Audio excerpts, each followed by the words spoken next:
కూటమి ప్రభుత్వం వచ్చిన తర్వాత గత 5-6 నెలలుగా ఈ పెన్షన్లని కానీ లేకపోతే రోడ్లని కానీ అన్ని చేస్తున్నారు అంటున్నారు. అసలు ఎట్లుంది? చేస్తున్నారు, రోడ్లు చేస్తున్నారు, ఏంటి పెన్షన్లు ఇస్తున్నారు. మరి ఏమీ చేయట్లేదు అంటాడు జగన్మోహన్ రెడ్డి. అసలు ఏమీ చేయట్లేదు. ఎందుకు చేస్తా?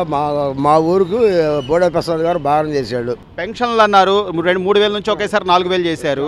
రేపు పండుగ నుంచి మహిళలకు ఉచిత బస్సు కూడా అంటున్నారు. అంటే చెప్పినట్టు చేయగలరంట. చేస్తారు నిదానంగా చేస్తారు. ఒకసారి ఎలా చేస్తారండి, నిదానంగా చేస్తా ఉంటారు, ఒక్కొక్కటి. అది మరి కరెంటు బిల్లులు పెంచేసారని ధర్నా చేస్తున్నారు వైసీపీ వాళ్ళు. జగన్మోహన్ రెడ్డి హయాంలో నిజంగా వైసీపీ వాళ్ళు ఏం చెప్పినా జనాలు నమ్మే పరిస్థితిలో ఉన్నారంటారు.